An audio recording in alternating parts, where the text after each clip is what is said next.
All right, hello amazing student. I'm going to encourage you to get out some materials. First of all, it is the chapter 4 notes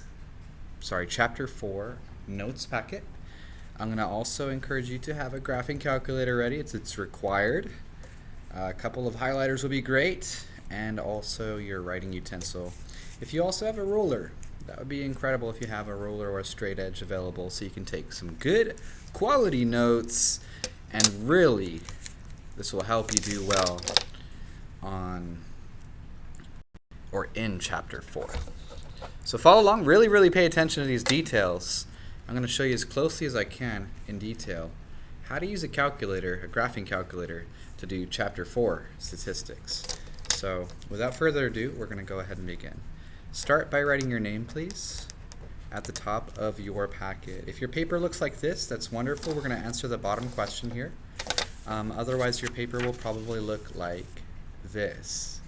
So start by writing your name at the top of that, please. All right, so if you have this cover page, let's follow along. We're going to be doing a little bit of a fill in the blank at the bottom here. So it says Integrated 1 Chapter 4 Notes Packet. What is this called? You've drawn these before. Probably a lot in middle school. What is that thing called? That's right.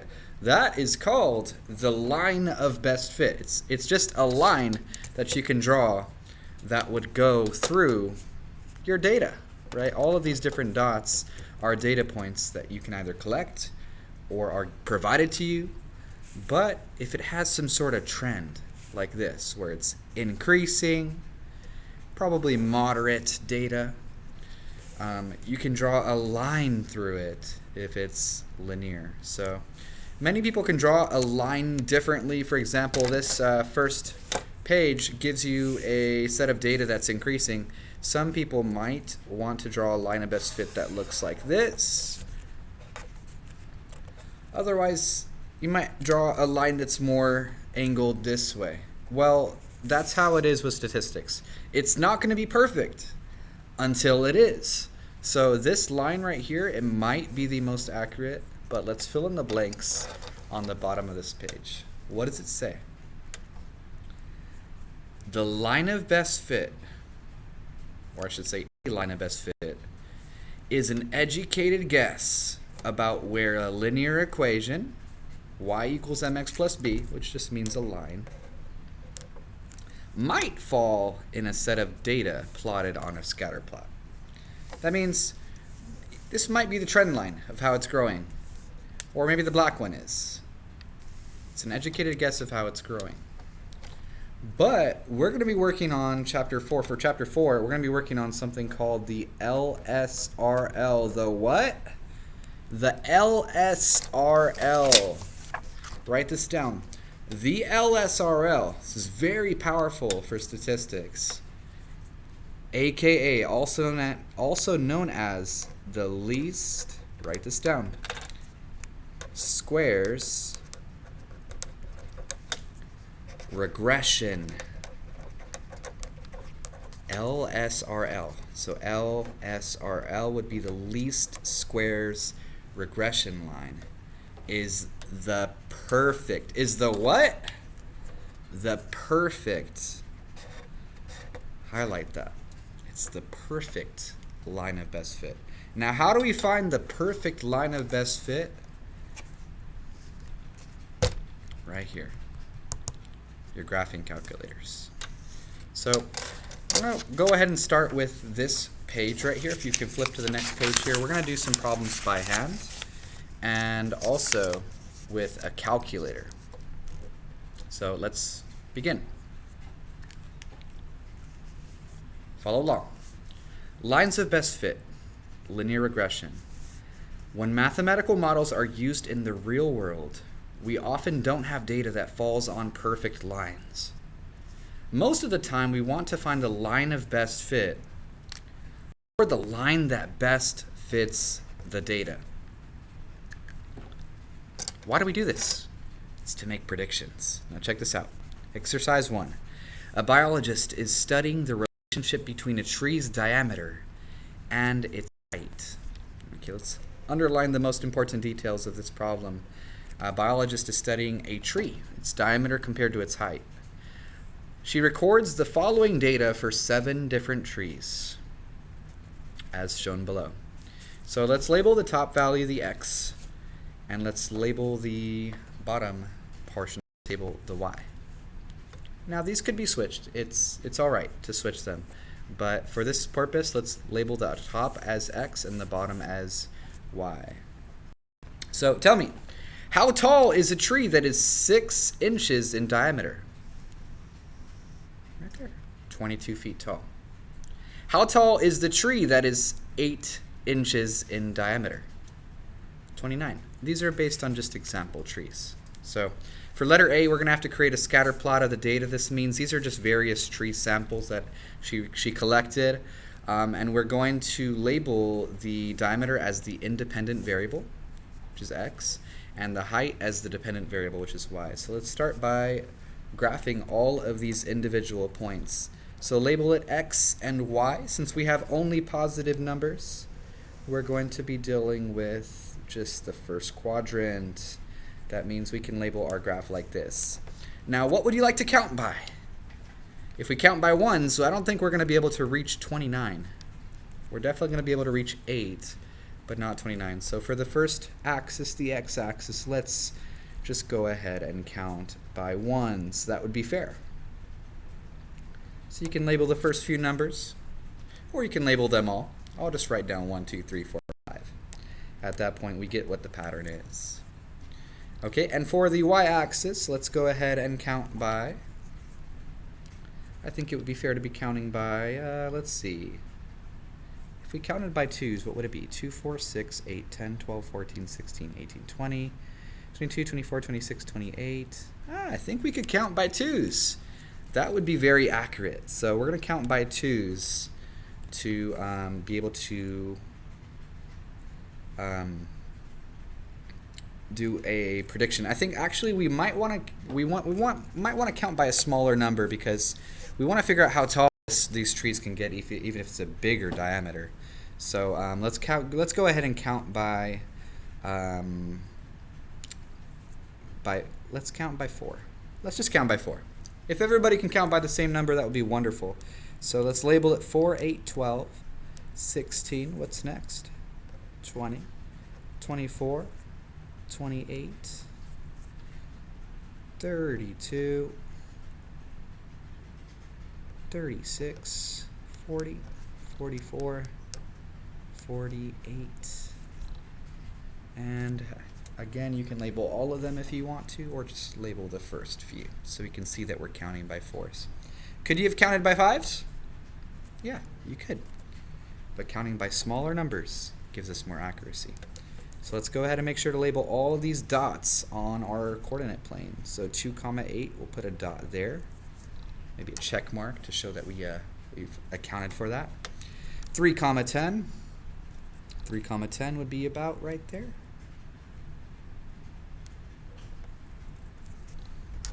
4, 16, right there. 5, 17. 6, 22.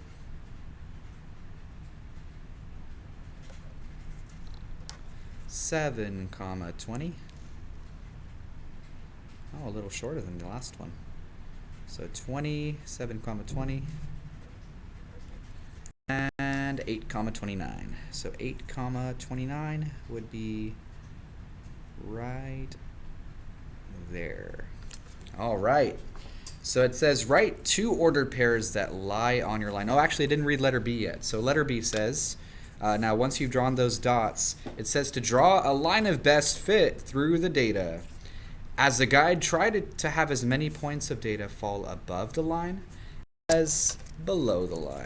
So if we had to draw a line that went through most of this data, I think it would look something like this. Can you go ahead and draw a line that goes through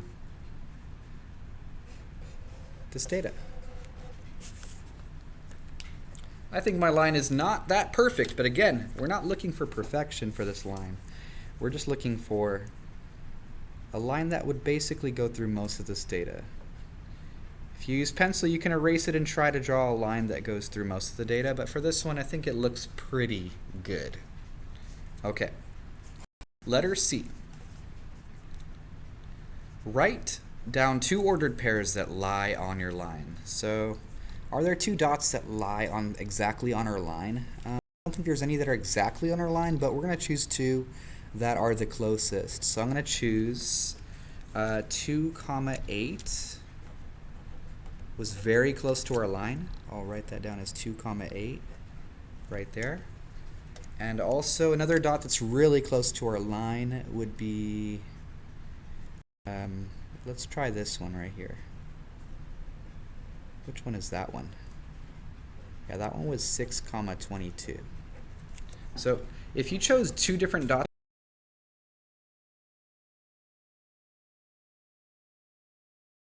you choose these two dots for us to have the same answer.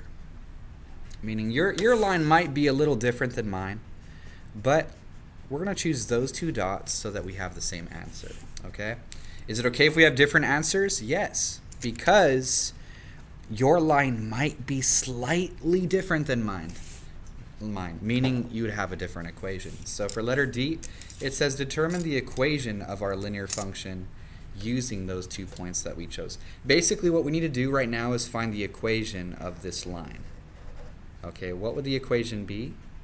Y equals, let's write that down. Y equals mx plus b. Okay, you've done this before. You've found equations from 2 points. But what is something that we need? We need the slope. And we also need the y-intercept. Okay, we're not going to guess. We're going to use these two dots and algebra to figure out what the equation would be. So follow along very closely. Here we go. So the first thing we need to do is find out the slope. So we're going to write down the equation for slope, which is change in y over change in x. Otherwise, x2 minus x1 under y2 minus y1. So slope is change in y over change in x. So you can do this pretty easily as well. What's the change in y? What's it going up by or what's it going down by? So the growth there is going to be 22 minus 8 over the change in x.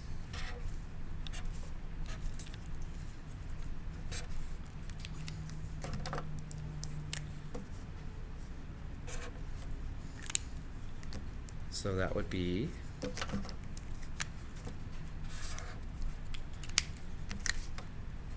for x2 minus x1, it would be 6 minus 2. So what do we get when we do 22 minus 8 and 6 minus 2? Change in y over change in x. Let's see. Just doing a quick calculator thing. 22 minus 8 gives us 14. And 6 minus 2 gives us 4. Now let's simplify that. What is 14 divided by 4? 7 over 2. Or you can also just say 3.5. That would be the slope. Okay, so now what I'm going to do is I'm going to write that equation with that slope. The slope is 3.5 according to these two coordinates that we chose. So therefore, I'm going to write this over here. Y equals 3.5x 3.5x plus b. We do not know what b is, but what can we do to solve it? We're going to go ahead and use one of these coordinates to solve for our y-intercept. Of course, we can look at our line. It looks like it's probably around 2.5 or 3, but we're going to go ahead and solve it by using one of these two coordinates. Now, which one of these two coordinates is easier for you to solve with? You get to decide. So either answer, we're going to get the same thing.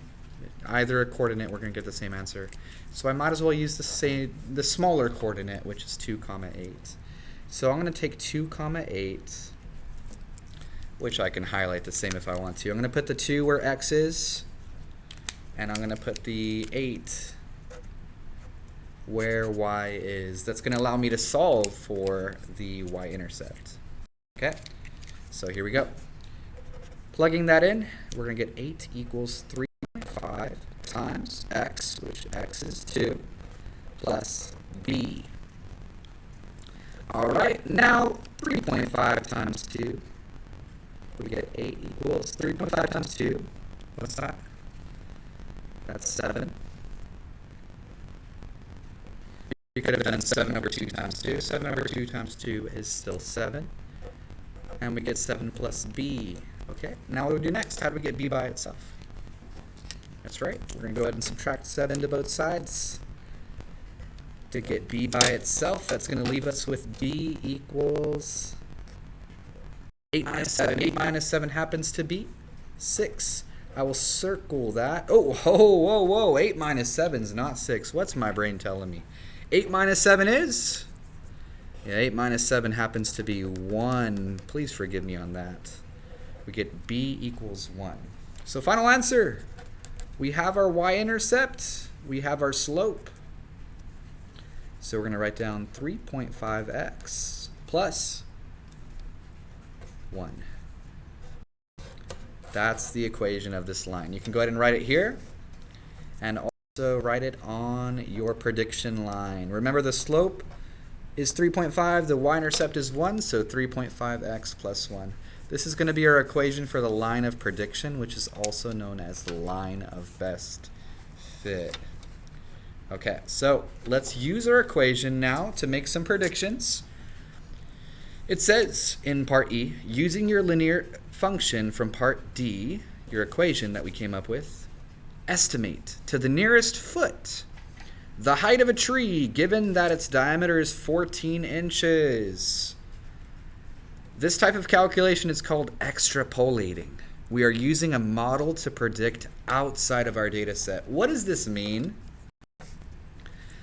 Does the number 14 show up on our x-axis? Let's see. I didn't even label what these axes mean, so let's label it. Our x-axis is going to be the diameter of the tree in inches, diameter in inches, and the y-axis is going to be the height of the tree in inches. So what numbers fit on my graph? Let's see. It goes up to 8 inches, which we already saw in our table of values. But what about what comes after that? 9, 10, 11, 12, 13, 14. Oh, we can see on our graph where it might reach. It looks like it's probably around 47 inches, but instead of looking at the graph, we're going to just use the equation to make a prediction. So what does this say? If the diameter is 14 inches, how tall is a tree? Wonderful question. So let's write down our equation. This is our prediction equation. Diameter is 14 inches. What is that? Is that x or y? Diameter is 14 inches. You can look at the x-axis we labeled here. We also have it here. Diameter is 14 inches. That's our prediction. How tall would the tree be? So if we plug in 14, do you think we can figure out how tall it would be? By prediction? Absolutely. So we're going to go ahead and write this down. Y equals, now it says the prediction is 14 as our x. So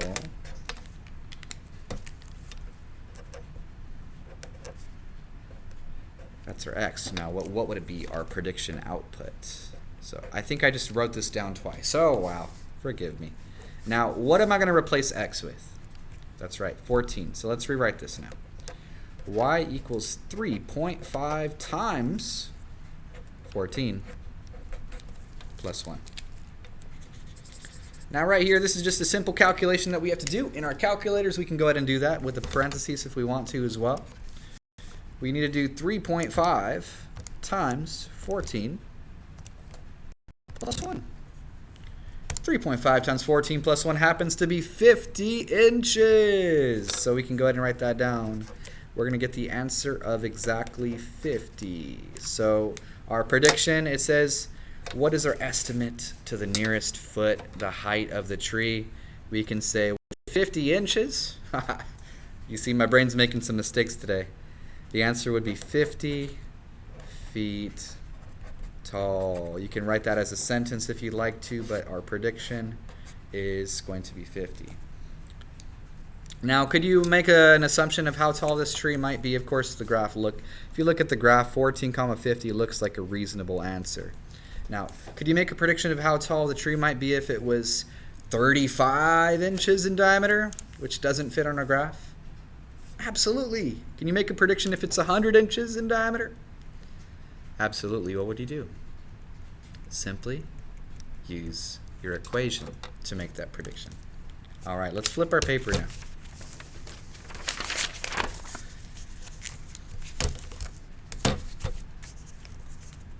Today's the first day of using a graphing calculator. Instead of doing all this by hand, we can actually enter stuff into a calculator, a graphing calculator specifically, to make predictions and do lines of best fit.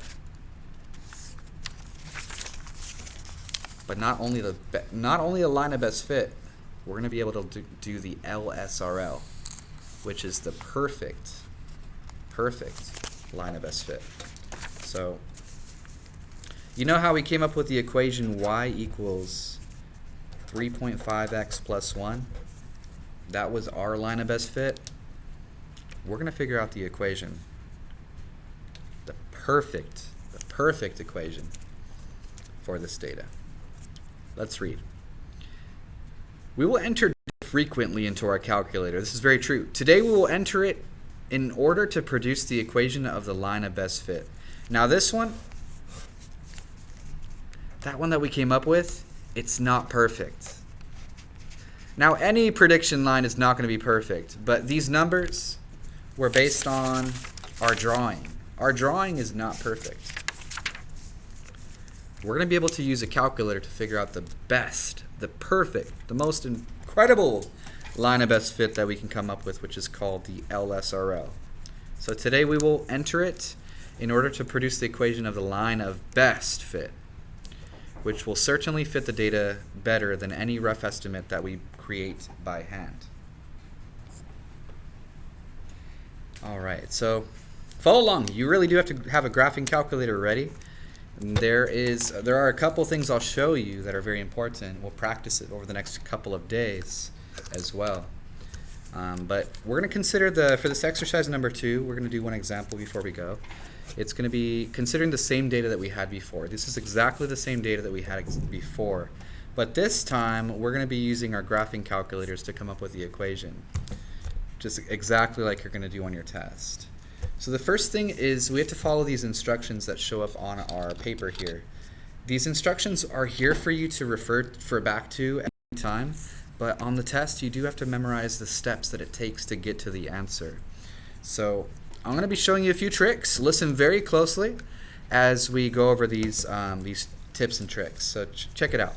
The first thing is, of course, you want to know how to turn on your calculator and turn it off. If you ever have issues with your calculator, you can turn it off by pressing second on. That will turn your calculator off. So if you're having issues, you could turn it off. We're going to go ahead and turn it back on now. And let's go ahead and start by pressing the Stat button. So the Stat button is going to be on the top part of your calculator. You're going to notice there's a lot of buttons in your calculator. The Y equals button, the graph button, but for this one, we're not going to even press on the math button or even the xt theta n button. We're going to press on the Stat button. Now, why would we press on the Stat button? The Stat button is going to be for anything to do with statistics. So, since this chapter is all about statistics and data, we're going to be pressing the Stat button a lot. So go ahead and press that button right now. When you press the Stat button, this menu pops up. Now, what's the first thing that it says in that menu? All right, you're going to see it says Edit, and it says Sort, Sort A, Sort D, Clear List, Setup Editor. If you go to the right now, let's go to the right. You're going to notice there's also some options right there. If you press the right button, there's some options that are going to be various things that statisticians use on a regular basis. There's also the tests, which we don't really use that often in Integrated 1, but you do use these in higher level courses. So the first thing we're going to do is we're going to press the edit button. So it does say on these instructions exactly the order that we need to do this, so you can follow along. Press stat, then go to edit. So to go to edit, you're going to press enter. Okay, so the enter button is on the right hand part of your calculator. When you do that, there might be a list of numbers that are already in your calculator. Now follow along very closely. So far, all we did was press stat and enter to go into the edit mode. The edit mode is where you're going to be able to enter in all the numbers, all the data that you have in your calculator, into your calculator. But if there's already numbers there, you're going to want to clear it. Now, I figured this out. There's two ways to clear your list. The first way is if you press stat and go down to clear a list. If you do that and you press enter, it probably will clear it up, but you have to choose which list you want to clear up. So that is a little bit complicated. Secondly, you can press the delete button. So if you press the delete button, it'll delete these numbers one by one. If you press where it says del, that's the delete button, you can press that and it will delete that one by one. Alternatively, we figured this out. You can go to the top. If you press up and go to the very top, you can press clear and enter. It'll clear the whole list. So let's try that. If you have numbers in your list right now, you want to go up to the very top and press clear and press enter, and that will clear the whole list. So that's one thing you could do.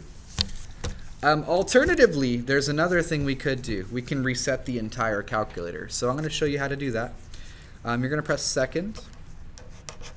You're going to press the plus button, and you're going to press 7, 1, 2. Now, if you follow these steps, it'll clear your entire graphing calculator so you can start afresh. Check this out. Second, well, I might need to turn off the calculator first, so I'm checking this out. I'm going to press second plus. Now the plus button, of course, is right there. If I press second plus, guess what this does? It gives us the option to reset our calculator. So if you press 7, it'll go to the 7th option, which is reset. If you press 1, it will go to the first option. And if you press 2, it will reset. So again, all you have to do is do this. Second plus 7, 1, 2. Your teacher will write this up on the board as well. Second plus 7, 1, 2. Anytime you need to reset your calculator, that's a great way to reset it. So now if we go to the stat button now, press enter, your list will always be clear because it's been reset. Okay, so now what we're going to do is we're going to enter this data into our calculator. So this data comes from the table. We're going to enter this data exactly as you see here under list 1. L1 means list 1, so we're going to enter all those lists first. So the way that you do this is you press 3 for the first number. Oh, okay, I think that this is actually missing a number here. So let's refer to the table here. What's the first number in our list? 2. All right, press 2, enter. Now the quickest way to do this is to enter all the list 1 numbers first and then enter all the list 2 numbers second. So I'm going to press all the numbers for x first, and then I will press all the numbers for y. So here we go. Press 2, 3, enter, 4, enter, 5, enter, 6, enter, 7, enter, 8, enter. Okay, double check that you wrote it correctly. 2, 3, 4, 5, 6, 7, 8. Now under the y, I'm going to go ahead and press in L2, so you go right to L2. And I want you to type all these numbers for y. 8, enter, 10, enter, 16, enter. 17, enter. 22, enter. 20, enter. 29, enter. And I want you to double check that you wrote everything correctly or typed everything correctly into your calculator. Okay, so if you did, it should look like this list. But remember, I did miss 2,8 on the example screen shown here. Okay, we already completed step 1 and step 2, which is entering the data. How do you enter the data? Stat, edit, type your numbers in. So we're going to check if we typed all our numbers correctly. We did. Okay. Next up is, it says in part B right here, find the equation for the line of best fit. Round your coefficients to the nearest tenth. Okay, you could round it to the nearest hundredth or thousandth. Usually you want about 4 decimal places if they offer it to us. Okay. Also define what each variable x and y represent. Okay, so here we go. We're going to hit the stat button again. Now, go ahead and press stat. This menu should show up. Go to the CALC submenu. So we're going to go right to CALC. Okay, all I did was press right to go to CALC. And we're going to go to option 4. You can scroll down to option 4, or you can just press the number 4. Press enter. Now, it does say to press enter twice. Entering it into the calculator doesn't do anything unless we press enter again. So if we press enter again, then these numbers will show up. Let's check. Does your calculator, does it match what shows up on the example image here? If it does, that means we typed everything correctly. If a different equation shows up, if different numbers show up, that means you typed in your numbers wrong in the edit menu. You can go ahead and go back and change any of these numbers you want. So if you're like, oh, I typed a 13 when it should have been a 10, you can go ahead and change it to different numbers if you want to. But to make sure that matches the table, we're going to make sure all these numbers match the table shown in the problem. So again, stat, go right to calc. Go down to option 4, which says linear regression, the LSRL line. Press enter and press enter again, and these numbers should show up. Okay, so at this time, we're going to pause the video. If you have any questions, if you're not able to get this onto your calculator, please ask your teacher for help. Okay, so now we're going to go ahead and write the equation based on what the calculator says. If you remember from our first page of notes, we wrote down that the LSRL, the linear regression line, the LSRL is the perfect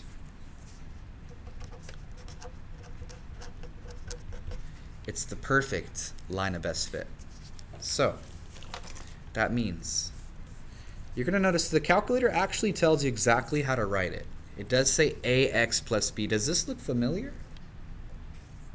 Yeah, this is actually just mx plus b, but they chose the letter a for the slope. Okay, so for this problem, it does say to round to the nearest tenth. We're going to change that to be 4 decimal places because that's just what we do on our test usually.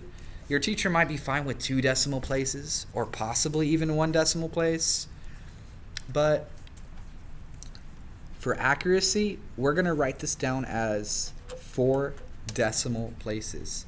So since it's mx plus b or ax plus b, let's write the equation. It says a is 3.17857. It's a huge number. Why is it so huge? Or why are there so many decimal places? It's because it's perfect. It's accurate. It's the line of best fit for this data that's perfect. The slope is perfect. What's the slope? It says 3.17857. So let's just go ahead and write that down. It's 4 decimal places. You write down a first, 3.17857. We're going to round up the 5 to a 6. since the next number after the 5 is bigger than 4. If it's 5 or higher, we're going to round up the 5 to a 6. Okay? So now that's 4 decimal places. I know we're ignoring the instructions here where it did say to round to the nearest tenth, but we're going to write down 4 decimal places because that's what we do on our test. Okay? So it's 3.1786x plus b. What's b? 4 decimal places. 1.5357. Those are the same numbers that showed up on your calculator. Alright, at this time, we could answer letter C and letter D perfectly, no problem. But what we're going to do now is we're going to make sure that we have something else up on our calculator. There's something that we need called R. Alright, it's called R. There's something we need called R. The only way that we can do this, and it will be written on your test, is if you have diagnostic on. So can you follow these steps in your calculator to make sure that the setting is on? If you reset it, it will get rid of the setting. So you're going to need to go to the catalog. Okay, so can you press second, 0 to get to the catalog? This huge menu will pop up. You can scroll down as much as you want until you get to something called diagnostic on. Okay, I'll repeat the instructions. We had to go to the catalog, press second 0, and scroll down to catalog. Or sorry, scroll down to something called diagnostic on. Alright. The quickest way to do that is to get to any menu letter you want. You can just press these. You see these green letters? The green letters, you can actually press those letters to get to the menu that starts with that. So if I press P, it'll go to P. But since I want to go to D for diagnostic, I'll press the letter D to get to the D range. So I want you to, in your calculator, to fix your calculator, I want you to go to where it says diagnostic on, press enter, and press enter again. What does that do? Check this out. When you go to stat, go right to calc. Press stat, go right to calc. Go to option 4, press enter. Press enter again. This is the menu that we want. We want it to show not only the equation of the line, but we also want to see R. That shows us how strong the data is. Since it's 0.95, that means the data is very strong. Okay, so that's something that I will remind you of, and it will be on your test to make sure your calculator is in the right setting. Again, you want to go to catalog by pressing second to get to the blue menu catalog. Scroll down to D and search for something called diagnostic on. When you find it, press enter, and that will make sure that the R value does show up. We'll learn more about that in the next upcoming lessons.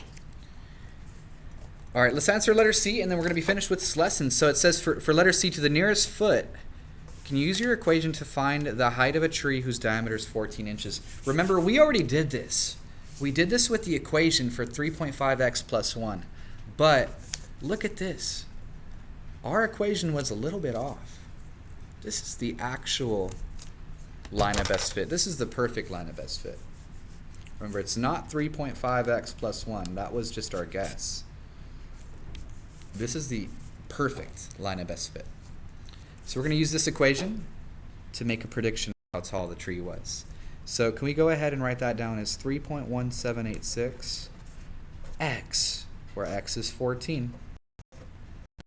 And we're going to add 1.5357. If you're a biologist, maybe you don't need this much accuracy to make a prediction, but for the sake of math, we're going to use all these decimal places for our calculator. So we're going to press clear on our calculator, type this in, and let's see what number comes out. So 3.1786 times 14 plus, now type it carefully, 1.5357, enter.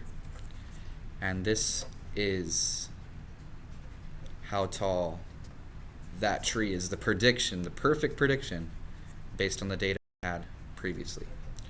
It's 46.031.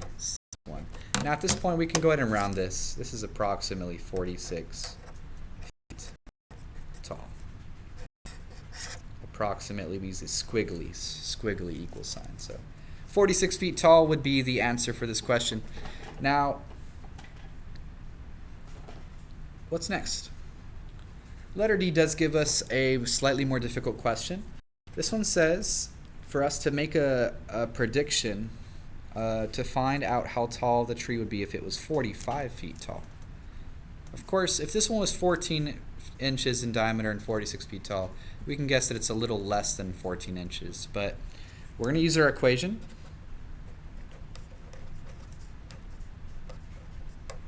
We're going to use this equation to find out what the diameter would be for this tree if it was 45. So 45 feet tall, that's going to be our y-axis. So sometimes you need to plug in for x, but for this case we're going to plug it in for y. Can you write this down? We're going to go ahead and solve if it was 45 feet tall. Notice we plugged in 45 in for y, since y is the height of the tree. Okay, now how do you solve for x? You're going to go ahead and isolate x by subtracting. Yeah, it's a lot of decimal places, but just go ahead and write this down. This is our first day of practice with LSRL. So we're taking in as much as we can today so we can practice this for tomorrow and the next day to get better at this with time. So 45 minus 1.5357, I'll do the math for you here. The calculator tells us it's 43.4643. And we have 3.1786x. How do we get x by itself? Yeah, we'll have to divide by 3.1786 to both sides. 3.1786 to both sides. It's going to cross off our decimal there, or 3.1786. Now, what is 43.4643 divided by 3.1786? It tells us that x would be approximately 13. Now it says to round to the nearest tenth, so 13.7 would be our guess. 13.7 inches. All right. So recap. There was a couple things we did today. Our first thing we did is we drew our line of best fit by hand. We found out the equation from 2 dots on our line. That's not perfect though. The second thing we did was we learned how to create the LSRL, the least squares regression line, which is the perfect line of best fit using our graphing calculator. The way that we did that, it was with the stat button. We needed to make sure that our calculator was in the right mode. So there was a couple things we did. We learned how to delete a list, which was you go to the top here, press clear, press enter. Go here, press clear, press enter. That's going to clear your data. We learned about the diagnostic. To turn on the diagnostic, you go to the second catalog. Scroll down to D. You can press D if you press where it says D. Scroll down a few more. Press diagnostic on, press enter. And we learned how to also make calculations with this equation. Now this equation is obviously 4 decimal places of accuracy versus our 1 decimal place of accuracy, but as you can tell, our equation was a bit off. So why do statisticians use graphing calculators? Because they're perfect. All right, that's the lesson. That's where we're going to stop for today. If you have any questions or want to make sure that your graphing calculator is in the perfect mode, please ask during this time, and have a great rest of your day.